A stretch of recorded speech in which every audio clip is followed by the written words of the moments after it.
With the Nivelio milk, Gaja has really put the milk into this machine, and that's due to the two ways that this machine can actually produce specialty milk beverages at home. Now, attached to the front of the machine right now, that's the cap and cup system, and we'll get to that in just a sec. But that allows the machine to produce a cappuccino from start to finish with just the touch of a button.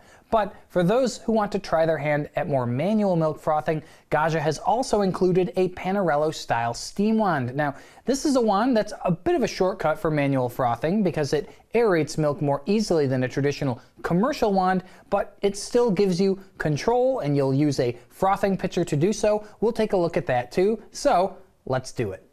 Let's take a look now at how we would make a one-touch cappuccino using the Nivelio milk. So one thing I do want to point out just before we get started is that the cap and cup and this tube are included with the Nivelio, but our nice Gaja carafe here is not. So this is an accessory that you can purchase along with the machine, but the pickup tube can actually be placed in any kind of container of milk. It's, a cup, a pitcher, anything works.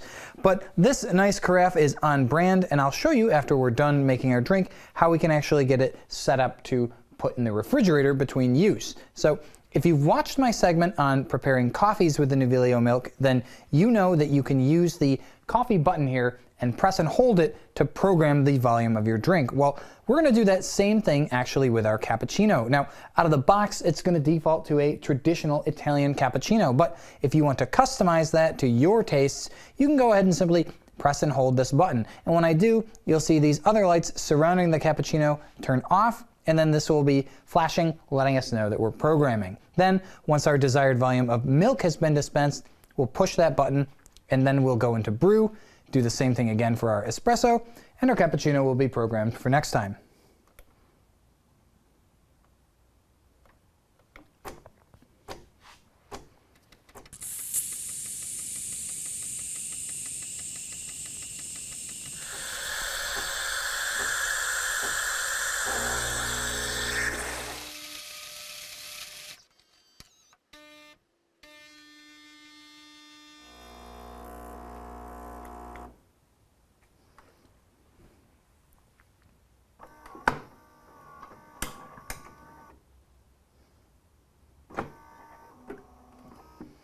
And that's a nice looking cappuccino. So if you were to press that button again, as long as you've got your milk hooked up to the cap and cup here, you could make that same drink again with just that one push. But let's go ahead now and take a look at a couple of things that you should be doing after you're done using the milk system. So one thing is just to get this line rinsed here and the spout. So we'll take two pitchers. I've got two handy here. And we'll get one right underneath that milk spout, and we'll actually take our tube. This is fresh water. We'll just go ahead and lift this out, and then we'll push the steam button. This is going to siphon this water up through the tube, and we can use that to rinse the cap and cup system. And now our lights are flashing up here just as the machine heats up to steam temperature.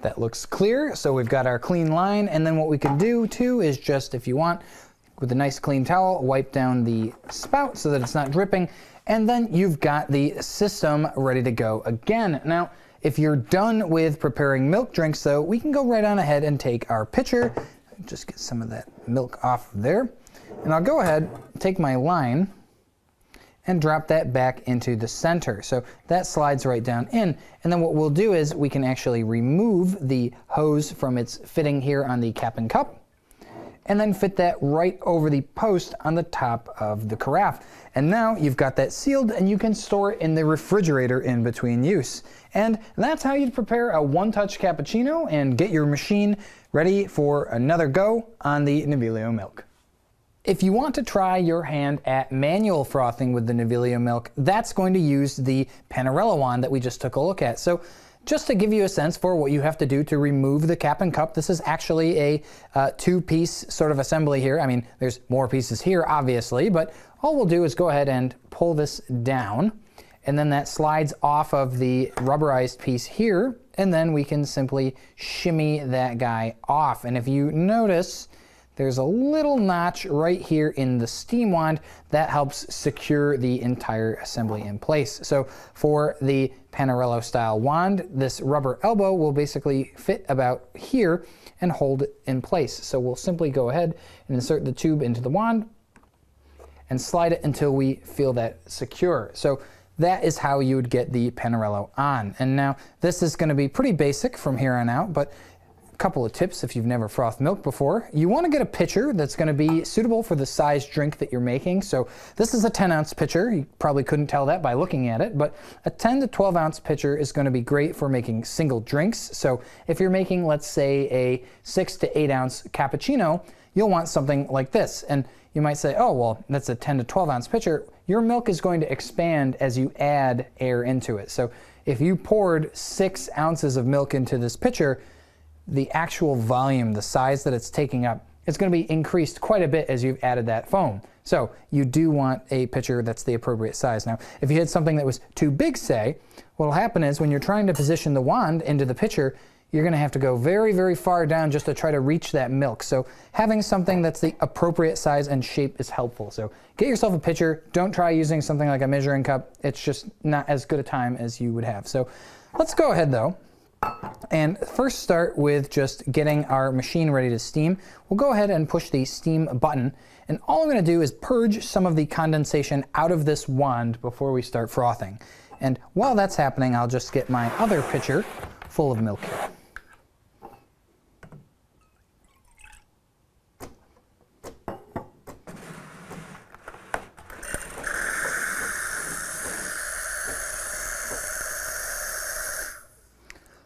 And now the great thing is, now that we've purged, the machine is already hot now, and we'll be able to just start steaming. So let's go right on ahead. We'll get the tip of the wand positioned under the milk, and there's a little air intake right at the top of that wand there. That's where the air is going to be drawn in and then injected down into our milk here.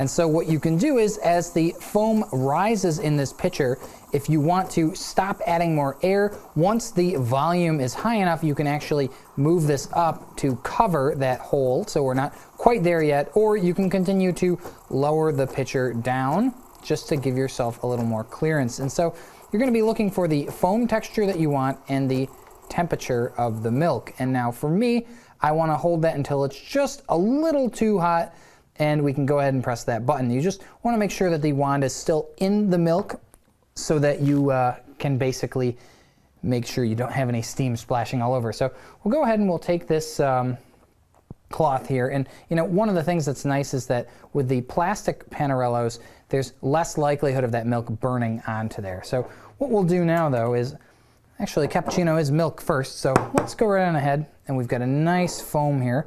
We'll pour that in, and we've got a good separation, and that's quite a bit. We'll go right ahead now and brew our espresso.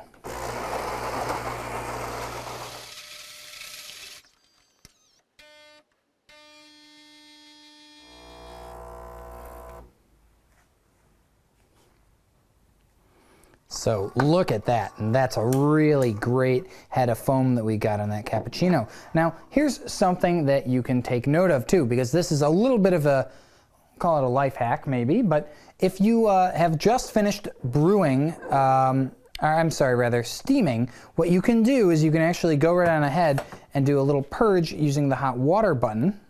We'll press and hold that. And this will run any of the extra hot steam or water out of the machine, and that can get some of the milk cleaned out of this wand, and then we'll simply go ahead and press that to stop. If you brew directly after steaming, your coffee is actually going to be brewed at an even hotter temperature. So if you really want that cappuccino as hot as you can go, you can certainly do that. But you always do want to make sure that you've purged this wand at some point after steaming. And one thing just to take note of too is that this is composed of more than one piece, so we can shimmy that off. And you'll see there's just going to be a little milk inside the tube here and on the inside of this elbow. You'll want to go ahead and take that to the sink and rinse it so that it's clean for the next use. But that's how you would use the Panarello wand to make a drink on the Gaggia Naviglio milk.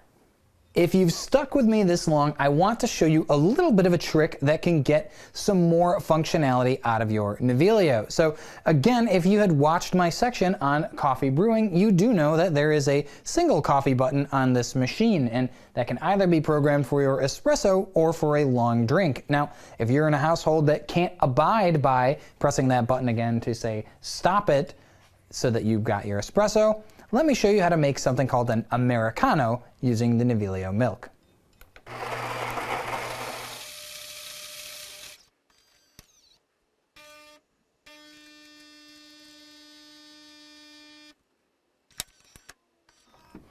So with our espresso dispensed, we'll go ahead and press and hold that hot water button. An Americano is a drink that combines a espresso with hot water. And the difference here is also going to be in the flavor profile, not just in how we're preparing it, because on that long coffee, all the water was being drawn through the puck, which means that not only are we extracting some of the sweeter, juicier elements of the espresso, but also some of the more bitter and carbonized components that might not otherwise be extracted on a shorter extraction. With the Americano, we are basically taking all of the best elements of the espresso and kind of stretching them out a bit with the addition of some hot water. So if you're in a household that wants this espresso button to be espressos, don't fret, you can still use the cap and cup and the hot water to make yourself an Americano pretty easily.